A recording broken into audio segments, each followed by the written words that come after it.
Men sizlarga oxirgi hikoyani aytib bermoqchiman. Bu esa mening hayotimdagi eng qayg'uli hikoya.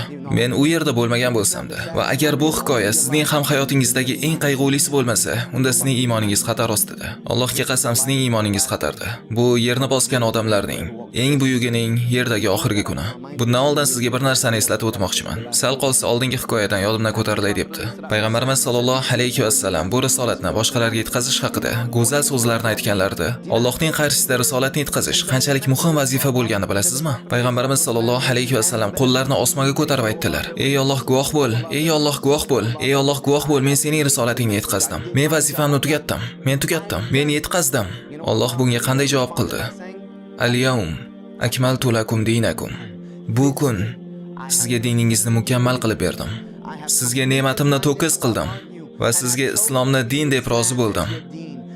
Alloh odamzodga yuborgan eng oxirgi vahiysini, risolatini mukammal qildi.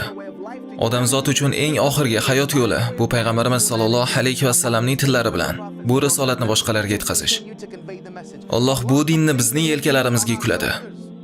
Mana shu ummatning yelkasiga, lekin biz uni yerning bir chetiga uloqtirdik. Bizning yelkamizga azizlik sifatida yuklangan narsani biz yerga tashlab yubordik. Evaziga esa biz dunyoni olib, yelkamizga ortib oldik.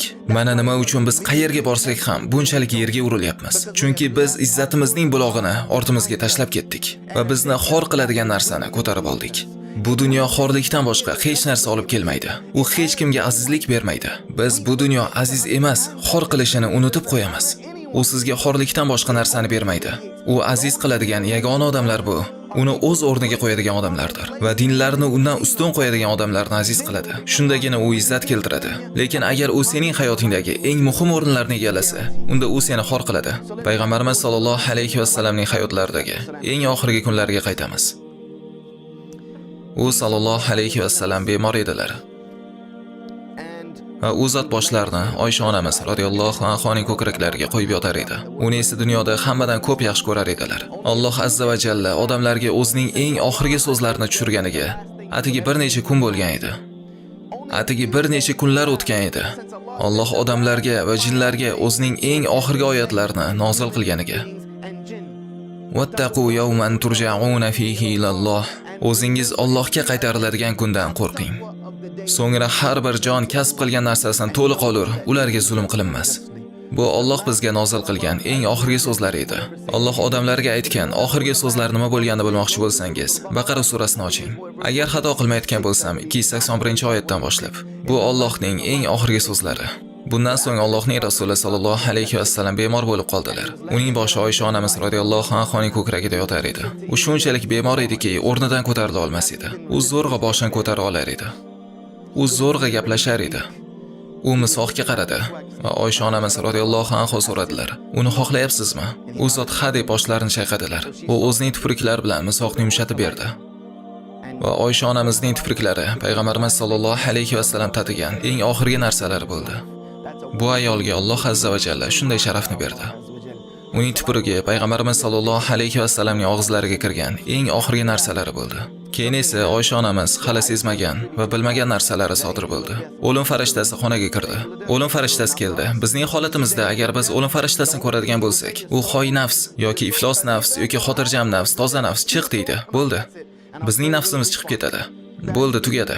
Lekin payg'ambarlarning holatlari, ayniqsa Muhammad sallallohu alayhi vasallamning holati biznikidan farq qiladi. O'lim farishtasi Muhammad sallallohu alayhi vasallamning go'zal jonlarini olishga undan ruxsat so'rash kerak edi. Bundan oldin u zotga uning jannatdagi uylari ko'rsatildi. Payg'ambarimiz alayhisalom aytganlaridek, har bir nabiy va rasulga vafotidan oldin uning jannatdagi joyi ko'rsatiladi. Oysha onamiz aytishlaricha, u zot tepaga termilib qarab tabassum qildilar.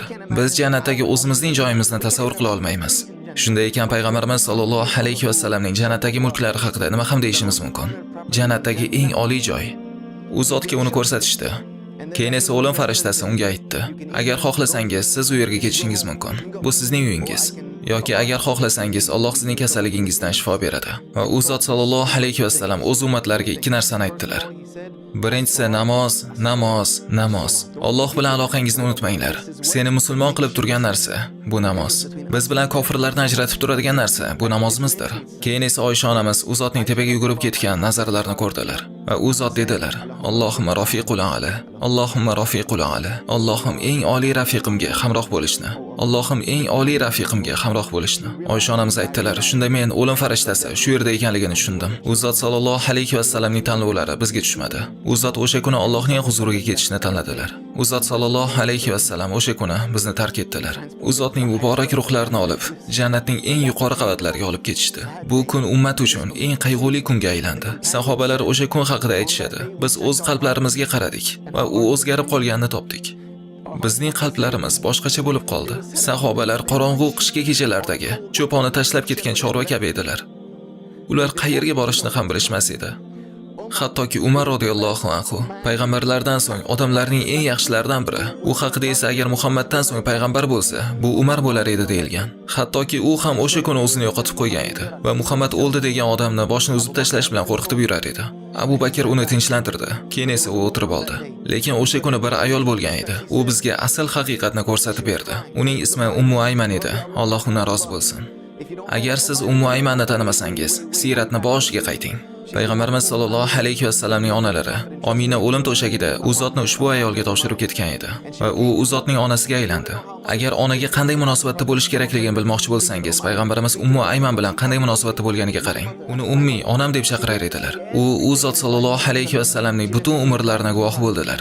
U zotning o'limini ham ko'rdi va yig'lar edilar. Kim ham yig'lamas edi. Abu Bakr va Umar uning oldiga kelib aytishdi: "Hoy Ummu Ayman, payg'ambarimizga o'limidan so'ng berilgan narsalar, u zotning hayotligida bo'lgan narsalardan yaxshiroq. U zot biz uchun qancha aziyatlar chekkanlar, biz uchun qiynalganlar. U zot sallallohu alayhi vasallam o'zlari uchun qiynalmaganlar." Ummu Ayman aytdilar: "Men uning o'limi uchun ko'z yosh to'kkanim yo'q. Balki bizning Robbimizdan keladigan vahiy to'xtagani uchun yig'layapman. Bizning Robbimiz boshqa biz bilan gaplashmasligi sabab yig'layapman. Keyingi safar biz Robbimizni eshitadigan vaqt, bu biz uning qarshisiga turganimizda bo'ladi." Abu Bakr va Umar buni tushunishar edi. Lekin ular biz tez-tez unutib qo'yadigan narsani ham tushunishar edi. Ha, Alloh biz bilan gaplashishni to'xtatdi. Lekin buning sababi u aytish kerak bo'lgan hamma narsani aytib bo'lgani edi. Bular biz uchun Qur'onda va payg'ambarimiz sallallohu alayhi vasallamning sunnatlarida jamlangan. Shu vaqt ular haqida alohida aytib o'tish kerak. Ular biz kabi bo'lmaganlarga Allohga hamdlar bo'lsin. Sahobalar biz kabi bo'lmaganlarga alhamdulillah. Chunki agar ular biz qilayotgan ishlarni qilishganda edi, Allohga qasamki bizlarning birortamiz musulmon bo'lishimiz amri mahol edi. Mana shuning uchun kim sahobalarni haqorat qiladigan bo'lsa, ularning birortasini bo'lsa ham haqorat qilsa, bu uning dini yo'q degani. Bu odam to'liqligicha islomdan chiqqanini anglatadi. Chunki mana shu sahobalar bizning islomimizga sababchi bo'lishadi. Shunday ekan, qanday qilib mana shu buyuk erkaklar va buyuk ayollar haqida kimdir qandaydir salbiy narsa gapirishga haddi sig'adi. Ular o'z vazifalarini bajarishdi va biz ularning meroslarini ko'ryapmiz. Ular o'zlarining vazifalarini bajarishdi.